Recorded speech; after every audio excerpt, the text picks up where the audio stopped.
Hi, everyone, and welcome to episode 74 of the Tick Bootcamp podcast. The title of today's interview is You Do Not Look Sick, an interview with Signe Jensen. My name is Richard Johannesson. And I'm Matt Sabatello. Today's podcast guest is Signe Jensen. Signe Jensen is a 29-year-old woman from Denmark. She's a fitness and health influencer who just earned her master's degree in economics from the University of Copenhagen. In 2011, Ms. Jensen fell off of her bike and suffered a severe concussion. She developed a slew of health problems. Then, in 2013, she was bitten by a tick.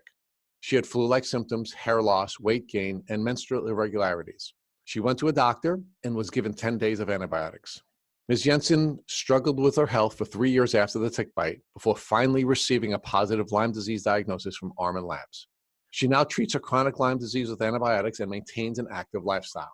Ms. Jensen has created an Instagram page with the hope of letting others know that they are not alone and they shouldn't be afraid to reach out to others for help. Hi, Signe Jensen, and welcome to the program.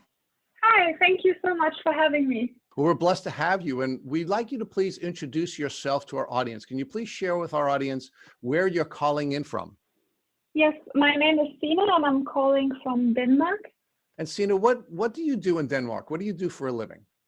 I have just finished my master degree in economics, and I'm currently applying for jobs. Congratulations. Thank you so much. Can you share with our audience what your relationship status is? Yes, I'm single and I don't have any kids. I live by myself. Signe, can you now walk back with us to the time when you were first diagnosed with your symptoms of what we now know to be your tick disease? We'd like you to share with our audience what your life was like when you were approximately 20 years old. When I was 20 years old, I was studying economics at the university. I was at the beginning of the third semester of my bachelor degree. At this time, I had an accident where I fell on my bike and I got a severe concussion of my brain. And before all of this happened, I was studying full-time and I was working a part-time job next to my studies.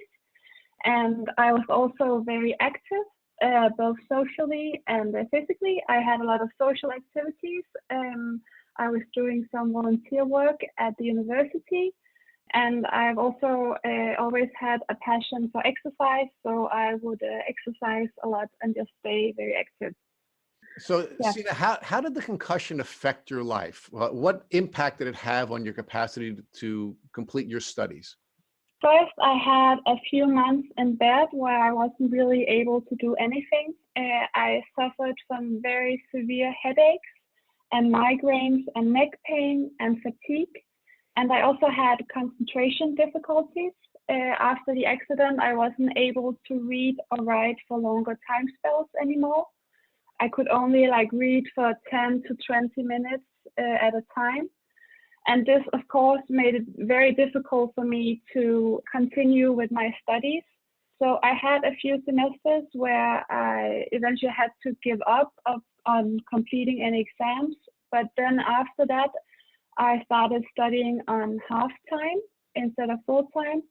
And then I had to quit my part-time job and I basically gave up on my social life in order to be able to continue my education. So now let's talk about the impact that the concussion was having on your social life. When you say you had to give up on your social life, what did that specifically mean? Did you lose the ability to have social contact with friends, with family? What impact did that have on you? Yes, I had to really cut down on my number on social events because I would spend most of my time trying to keep up with my studies, and that meant that I had to really push myself, which made me feel really sick because I would read much more than my brain was able to kind of do. So when I didn't study, I would feel really sick and spend most of my time in bed. So I had a boyfriend during most of my concussion journey. So I would spend time with him because we lived together for many of the years. But besides that, I would only really have time for very few friends. So I lost a lot of friends during the first years after the concussion, which was really difficult at the time because I used to be a very social person who would have plans like several days a week, and I would have a large friend group. So that was a really difficult change for me. Now, how did the loss of friends impact your ability to recover from your concussion? I guess I really had difficulties accepting that I was not the same person anymore because a lot of my identity was linked to being social and like being the one who knew everyone at my university. So it was really difficult to lose that part of myself, and I guess I felt quite like isolated. Also, when you're 20 and you're that young, you really just want to go out and have fun with your friends. So it was really difficult to give that up. But at the same time, I didn't feel like I had a choice because I really, really wanted to become an economist. And I knew that if I had any chance of succeeding with my degree, I really had to focus on that. Now, how long did you expect that you were going to have to study at the university in order to achieve your economic degree? I started when I was 19, and I remember when I started, I was really focused on the fact that I could be done with my master degree before I turned 25, so while I was still 24. Normally it takes 3 years for a bachelor degree and then 2 years for a master degree in Denmark. So I expected to use 5 years in total. And after you completed your studies, what were you planning to do? I was really hoping to have an exciting and ambitious career as soon as possible.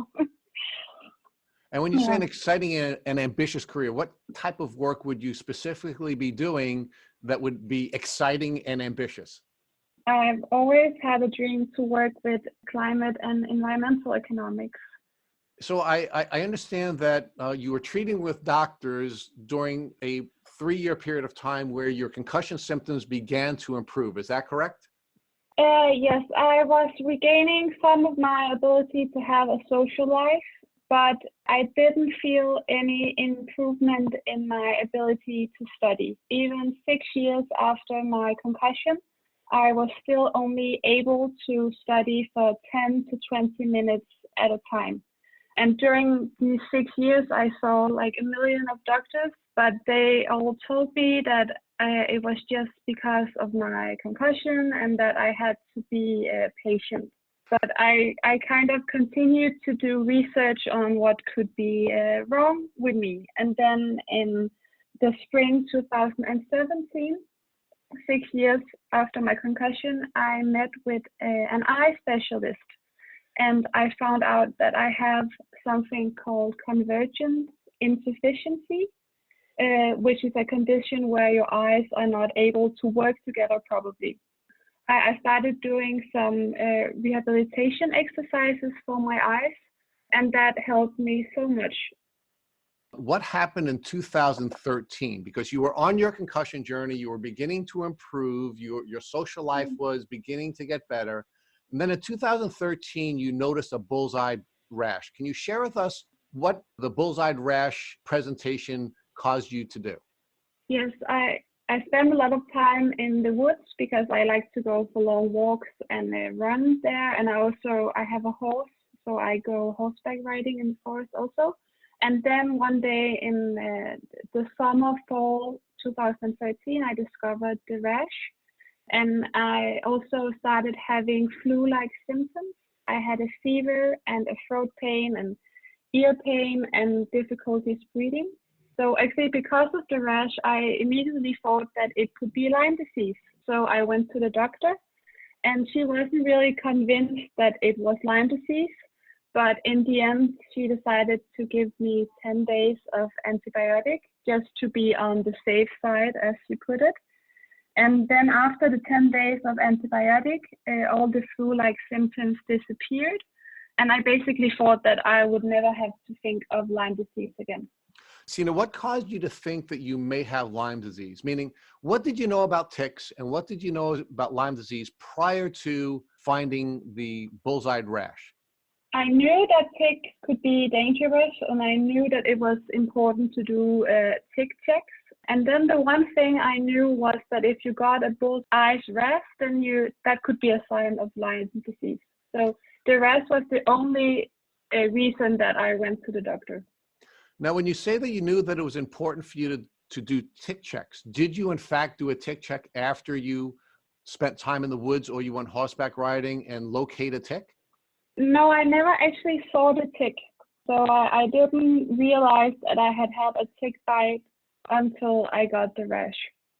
So after you went to the doctor and you took your 10 days of antibiotics, did your health improve, or did you begin to have new symptoms that were similar to the early symptoms that you had overcome when you first had your concussion? Yes, so all the flu-like symptoms disappeared, the fever and so on, they went away pretty quickly. I did feel like my fatigue and my headaches got a bit worse, but I thought that was just like related to my concussion, so I didn't really think anything of it.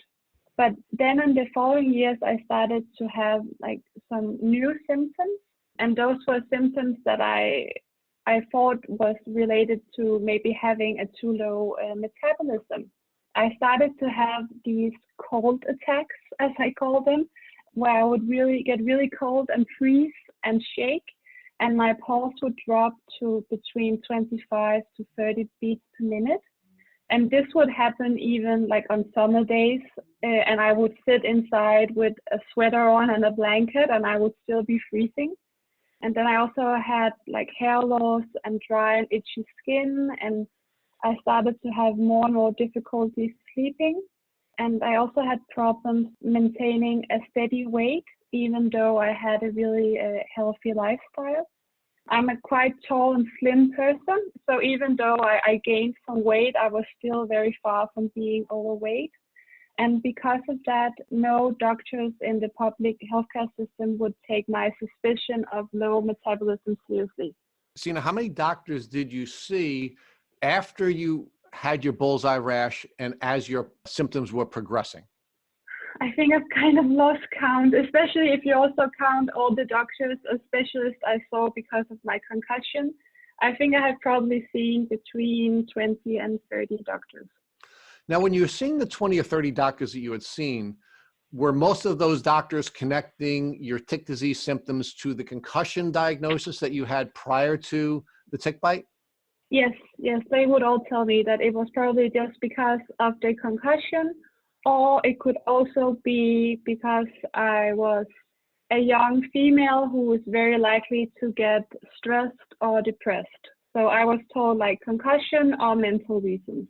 So did you feel that the doctors were not listening to you when you were describing for them the symptoms that you had that you knew were not related to your concussion? Definitely. I feel like no one really took me seriously. And yeah, that was really difficult. And I have definitely also had some times where I started to doubt myself, whether or not this was just all in my head. And that was really difficult to go through. Now, when you were going through this journey of meeting with different doctors to try to get a diagnosis, were you having any social challenges? Meaning, did you have family members and friends who began to doubt whether or not you were really sick? Yes, especially in the beginning of my concussion where I lost a lot of friends. A lot of them left because I think they really doubted that something was wrong with me. Because the thing with concussion and Lyme is that you don't really look ill. I mean, if I put on normal clothes and makeup, I look just the same as I did before. And of course, also when I actually did go out and see friends, it would be on the day where I felt my best. No one would see me on all the days. I would just lie in a dark room in my bed. So for many people, it was difficult to understand that something was actually wrong with me. And of course, also when I did go out, I also did my best not to seem ill, because no one wants to be the one that sits in the corner and feels terrible. I mean, you do your best to put on a smile and pretend that nothing is wrong. Signe, did you lose any additional friends after you began to show the signs of your tick disease? Meaning, you had lost a lot of social contacts because of the concussion, including the loss of a romantic partner.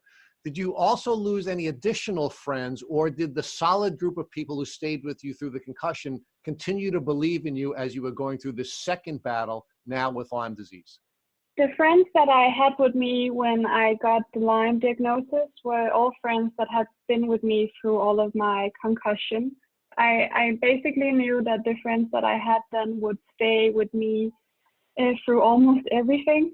So knowing that was a really big comfort for me. The one person that I did lose after my Lyme diagnosis was my ex-boyfriend. We were together for 7 years, but after my new diagnosis, it was just too difficult. And I think it was mainly because of me, because after my new diagnosis, I had a while where I was completely heartbroken because I couldn't believe that I was hit by another disease after having struggled for so long with the concussion. But all of my friends, they stayed with me. And I would almost say that I was lucky to have experience with chronic illness before I got the Lyme diagnosis, because I think it has made my transition to a Lyme life a lot easier than it would have been for most people. During the course of the time you were going through your diagnostic journey, prior to getting your Lyme diagnosis, did you ever seek mental health assistance because of the recommendations of the doctors that you were treating with? I did get some help for my concussion. I went to a group for young people with chronic concussions where I met like people in the same situation. So that actually helped me a lot, just to meet someone who was in the same situation. After your concussion, Signe, and now after your tick bite, you're going to doctor after doctor after doctor, and some of these doctors are taking the very sexist approach of describing your illness as something that was in your head because you're a young woman. Did that cause you to doubt yourself enough to seek mental health treatment, or did you just know that it was something else that you were physically sick from and that you were going to continue to pursue a diagnosis from a better doctor? I definitely had moments where I doubted myself and considered if it could all be in my head. But then at the same time, because of my experience with the concussion, I kind of knew that something was wrong with me, because I had been through the same thing with the concussion, going from doctor to doctor and just being told nothing is wrong, you just have to wait, you have to be patient. But then in 2017, I actually found the eye doctor and I got a diagnosis and I found out something was actually wrong with me, and I got help and I felt better. So when I got the problems with the Lyme, I kind of looked back at that and I realized that I was right then. So of course I'm also right now. So something has to be wrong with me. I just have to figure out what it is. Signe, can you describe for our listeners what type of healthcare system you have in Denmark? We have a public healthcare system. You go to your doctor and then you are supposed to get, he will send you to other specialists if that's necessary. And were you able to get your Lyme disease diagnosis through the public health system that is offered in Denmark? No, I didn't get any help at all. So what caused you to step out of the public health system, and where did you go to ultimately get your diagnosis? In the years after my concussion, I started having all these signs of a too low metabolism, and I started researching about that and trying to look for private clinics where I could get help. And I did go to a few private clinics who also told me that nothing was wrong with me because I wasn't overweight. But then in November 2017, I started having a fever and flu-like symptoms again. And in the beginning, I thought it was just a normal flu, but months went by and I didn't get any better. I went to my normal doctor several times, but he kept on telling me that nothing was wrong. And I remember actually after having a fever for 3 months in a row, I went to my doctor again and I said, something has to be wrong. You have to do something to help me. But my doctor still refused that anything was wrong with me. And when I insisted that he should run some more tests to figure out what was wrong, he actually became very angry at me and he actually started yelling at me. He was screaming, "I don't know what's wrong with you, but I don't think anything is wrong with you and I can't help you. You're probably just stressed and depressed, and I think you should stop taking your temperature and you should just focus on something else." And I remember this day very clearly because this day there was a lot of people in the public clinic and he was screaming so loud that everyone outside in the waiting room could hear him. So I just remember walking out of that consultation and I was just crying, and I remember everyone looking at me and I felt so stupid. That was really like one of the lowest moments in my life. So after that, I had a few weeks where I was just really feeling sad and crying. But then I decided to pull myself together once again, and I did further research, and I ended up going to another private doctor in February 2018. And I told this doctor about the problems with my metabolism, and then I also told him about the chronic fever, which at this point had been going on for 5 months. And he then decided to do a lot of tests, including Lyme tests from Almond Labs. And these tests showed that I had Lyme disease and a lot of the co-infections. And basically before walking into his office, I hadn't given the possibility of Lyme any thought. But to my luck, I had found, to my knowledge, the only private doctor in Denmark that helps people with Lyme disease. For so long, I had thought that all of my problems were just due to the concussion, and it wasn't really until the chronic fever started that I realized it could be something else. So I just feel really lucky for finding that one doctor that could actually help me. Now, Signe, I'd like you to talk with us a little bit about the cost associated with now going to a private doctor. I'm assuming under the public healthcare system, you don't have to take any money out of pocket to treat with the doctors, but now you find a private doctor, and I'm wondering whether or not you have to now pay for this doctor and how much it costs. Yes, I had to pay I had to pay myself for all the consultation with my private doctor. And of course, after this point, 8 years being a student without a student job, my financial situation was not very good.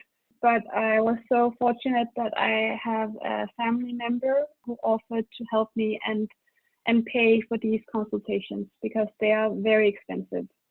What caused you to leave the public health system to now go to the private doctor that you went to? I think it was mainly the breakdown I had at my normal doctor's clinic the day where he screamed at me. At first I was really sad, but after that I just got angry and I thought, this cannot be true. I know something is wrong with me. And I just refused to give up. What caused you to choose the particular private doctor you chose? I had heard that he was very good at helping people who had problems with their metabolism. And at that point, I still thought that my problems might be due to the metabolism. So that's why I chose him. I didn't know that he had anything to do with Lyme disease. So now, do you believe that your metabolism issues were a symptom of your Lyme disease? Yes, I do believe that.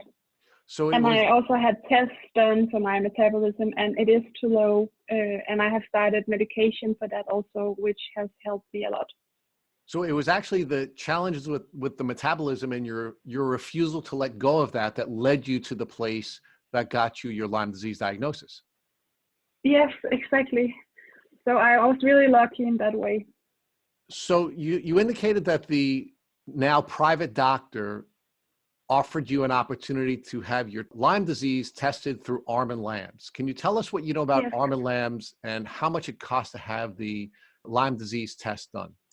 I didn't know anything of Almond Labs before my consultation with the private doctor, but since then I have researched it, and to my knowledge, it's like one of the most recognized labs to get a Lyme test. But the tests are definitely very expensive to get. So how did you and your doctor now begin to treat your Lyme disease? I started having antibiotic treatment in tablet form. And my first treatment was 5 weeks on antibiotics. And when I started on the antibiotics, it didn't take long before I felt much better. But after I finished the 5 weeks on antibiotics, I started to feel sick again.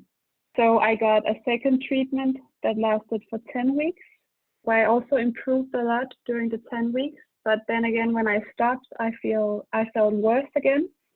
So I tried a third treatment for 8 weeks of different antibiotics.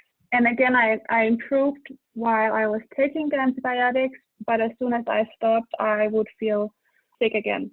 So I started doing some research on myself, by myself also, and started to look for help abroad. And I started realizing that doing these like relatively short treatments of antibiotics may not be the best idea. Now, before you share with us Yeah. about your journey abroad, I'd like to focus on what you were doing during this window of time where you have your Lyme disease diagnosis. Now, you indicated that you were always somebody who was a fitness enthusiast. Were you able to work out during the period of time when you first got your bullseye rash when you were 23, and then you ultimately got your tick disease diagnosis through the private doctor? Yes, I was able to manage to keep working out during the entire time. Of course, the 2 years where I had a chronic fever, going to the gym is not always what you really feel like doing, but I decided to push myself and do it anyways, because I remember, especially during my difficulties with the concussion, working out has really always been one of the things that really helps me. It would actually relieve my headache. And one thing it really helps me with also is my mental health. when I'm in the gym and I'm focusing on working out, it's like one of the few times where I'm able to forget that I'm actually sick because I'm so consumed with what I'm doing. So it's a big stress reliever for me. And even after 2 years with chronic fever, I have been able to maintain a relatively good physical shape, yeah, which is something I'm really happy about, because I really believe that being in a good physical shape has put my body in a better position to help fight the disease. Of course, know that there are many cases where it's not possible to exercise because the symptoms are too severe. And I also have days where I don't feel well enough to go to the gym.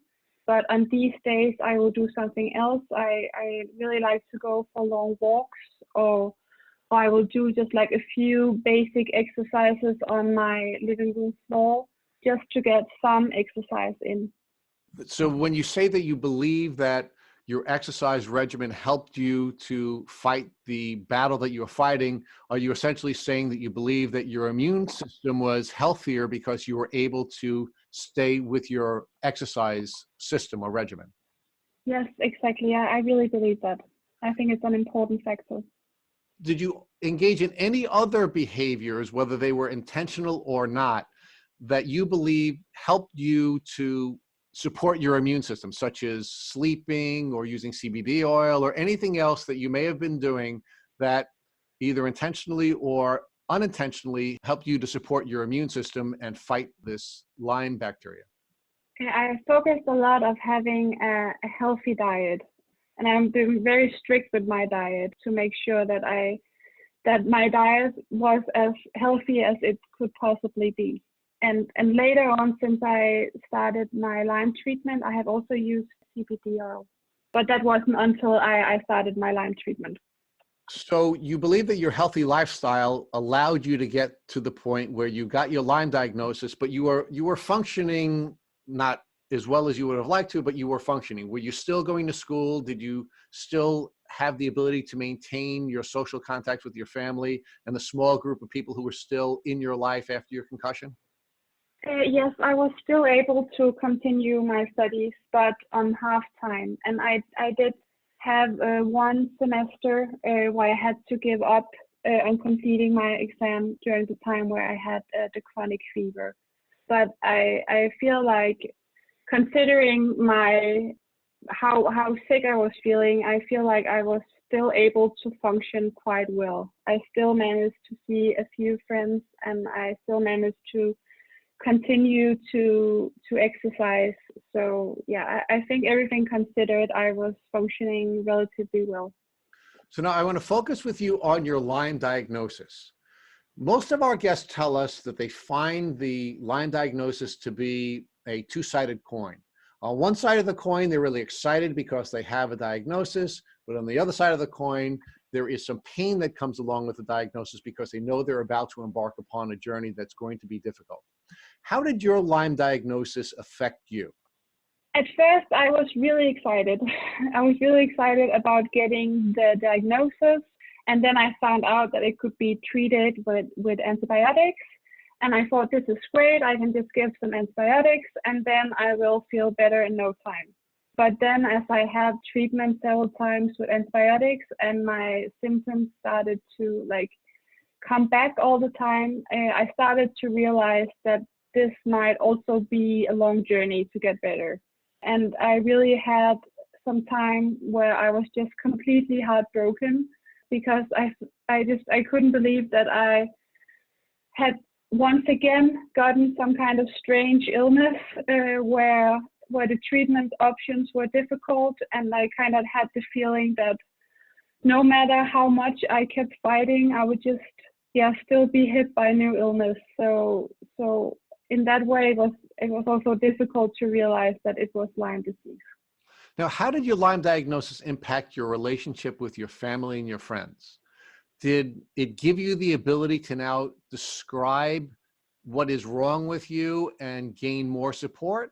Or did that cause some of your family and friends to lose faith in you in a way that they hadn't before?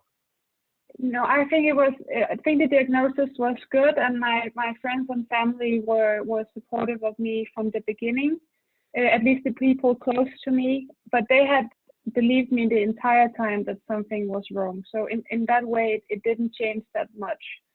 But I have met some skepticism from people that are not that close to me, because here in Denmark, chronic Lyme disease is not recognized as a disease. So when you tell people that you have Lyme disease, they often don't believe you. So now let's fast forward to you making a decision to leave the country to seek treatment. What type of research did you do that led you to believe you had to leave Denmark, and where did you decide to go to seek treatment outside of the country? I started out by just researching on the internet and trying to find as much information as I possibly could. And then I joined this Facebook group for Danish people that have Lyme disease. And I talked to a lot of people in this group that have gone to Poland to seek treatment. So I started doing some research about the clinic, and then I ended up contacting the clinic and sending them my test results from Almen Labs, and I talked to them about the treatment options. And then in the end, I decided to actually go to Poland by myself to get treatment. It was a really big decision, but at the same time, I was just feeling so desperate.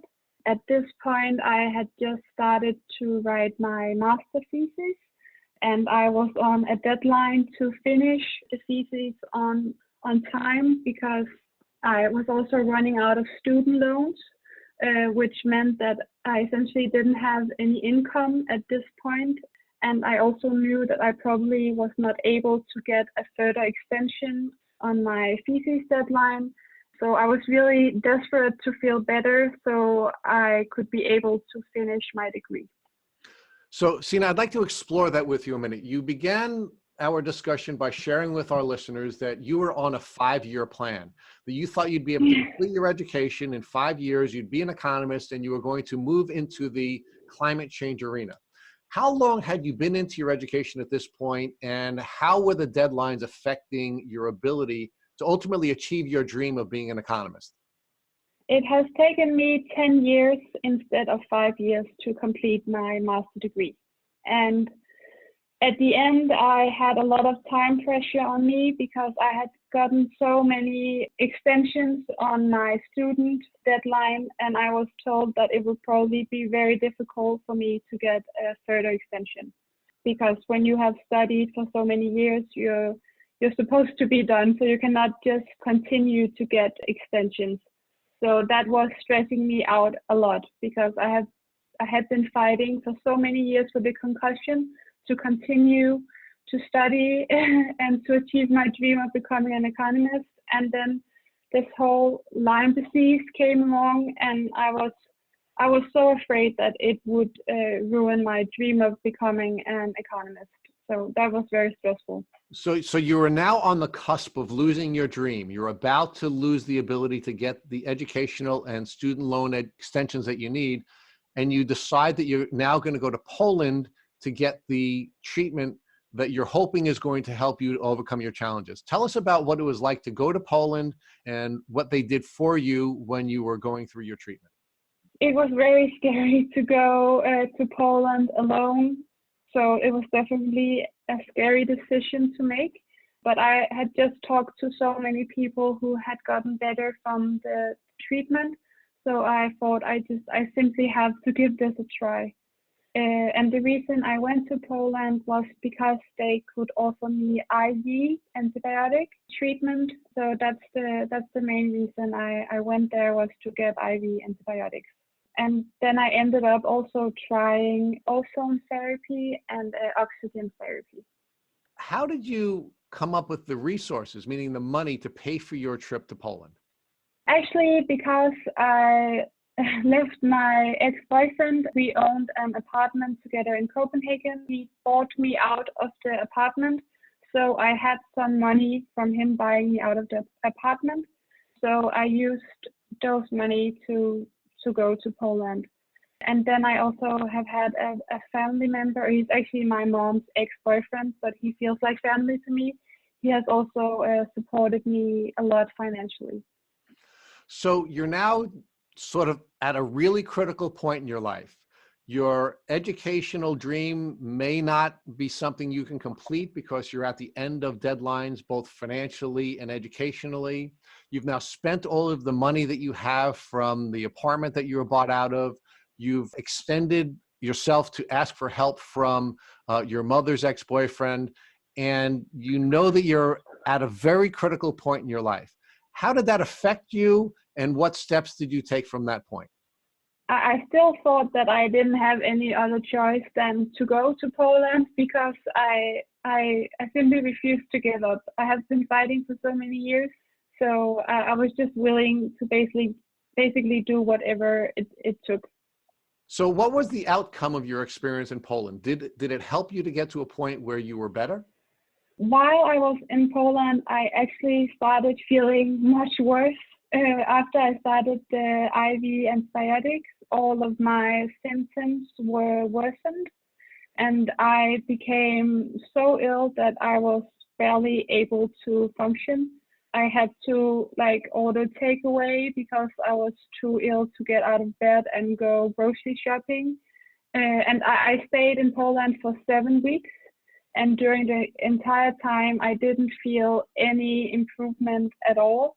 I was told by my doctor in Poland that for some people this is normal and that it could actually be a sign that my body was starting to attack the disease. So I tried to stay optimistic, also because I met a lot of amazing people who were also struggling with Lyme while I was in Poland, and they were a big support to me. So I think that's the reason I got through those 7 weeks. But then when I got back home to Denmark, after a few weeks, I slowly start to feel better. And now I feel much better than I did before I went to Poland. So now, after you get back from Poland, are you now physically capable of meeting the educational obligations that you had? Yes, so after I came back from Poland, I had 2.5 months to finish my master thesis. And normally you have 6 months to write a master thesis in Denmark. So I was on a quite tight time schedule to be able to finish on time, but I felt much better and I was finally able to study. So for 2 months, I was actually able to study for approximately 14 hours a day. And because of that, I managed to finish my master degree on time. That's beautiful, and congratulations. I'm really moved Thank you. by you being able to stay on your path to achieve your dreams to become an economist. So I understand you did graduate, and you're now looking for work in the field of economics. Is that correct? Yes, exactly. That's correct. That's incredible, and I'm really excited that you were able to achieve the dream, even though the wall that you ran into did slow down the pace of your achieving your goal. You were able to achieve that goal, and that's just a beautiful part of your story. Talk to us a little bit about how you're now different. How did you change, and how are you better as a consequence of you going through this terrible tick disease journey? I think I'm different in so many ways. For me, when I got the Lyme disease, the Lyme diagnosis, my life was already kind of adjusted to a life with chronic illness. So as I said before, I think this transition for me has been easier than for most. And as we talked about before, I've also, the Lyme disease has also affected the people that are in my life. I have lost a lot of people in my life, but at the same time, I have also gotten closer to the people that are still in my life, and I actually see that. And yeah, even though having chronic illness can really suck, I also think it can teach you a lot of important things. Because when you are struggling with chronic illness and you don't have so much energy, you really have to prioritize which things you want to use your energy on. You're kind of being forced to think about what is really important for you in your life, both in terms of which friends to keep, but also in terms of like career options and your future goals.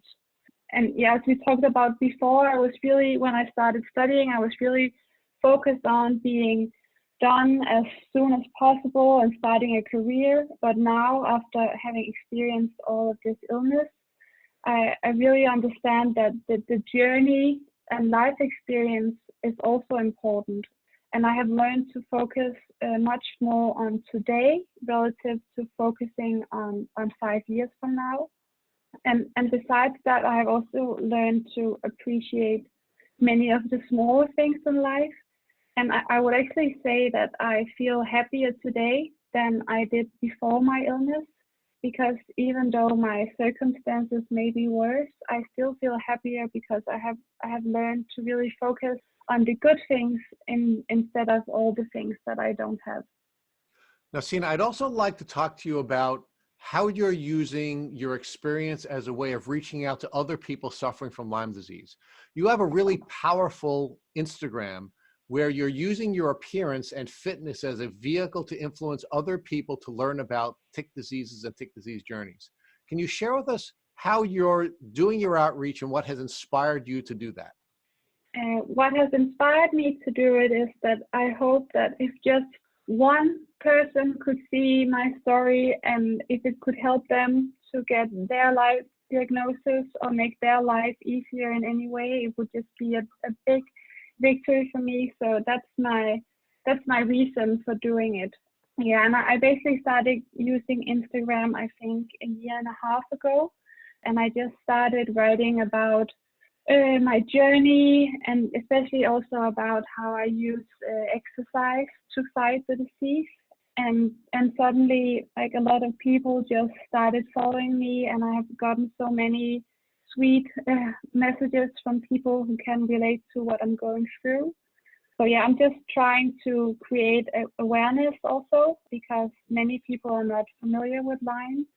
Well, Signe, what I find most powerful about your Instagram is that I think you give a very powerful depiction of how someone can look really good but still be really sick. And I think that's one of the challenges that we're learning about through our podcast here at Tick Bootcamp, that so many people are doubted because they have a nice appearance, yet they are very, very sick. And the powerful imagery that you're using on your Instagram, I think, portrays that beautifully. So I want to thank you for creating a page that depicts how you can look fit but be very sick.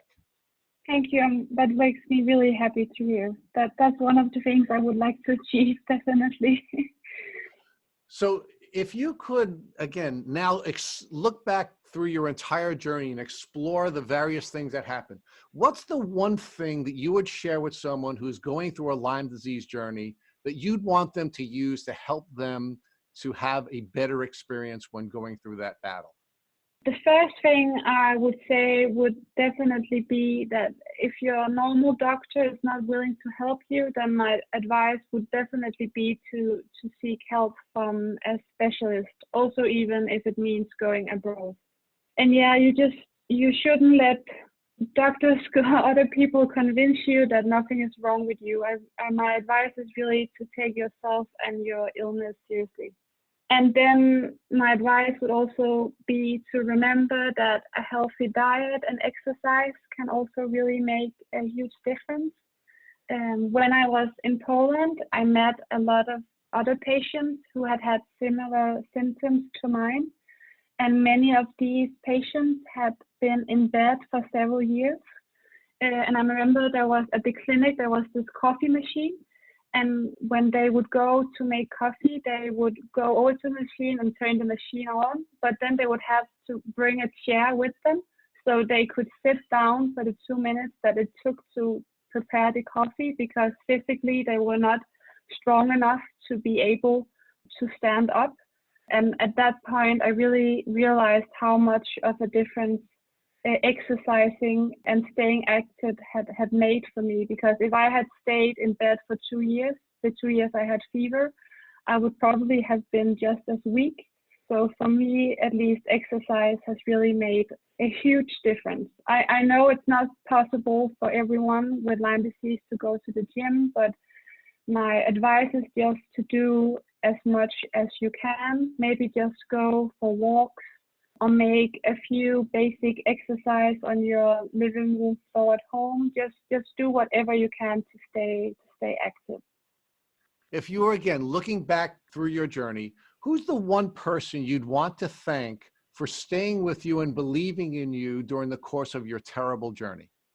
It would be my mom, Susie, and my mom's ex-boyfriend, Ove, who is the one who has supported me a lot financially.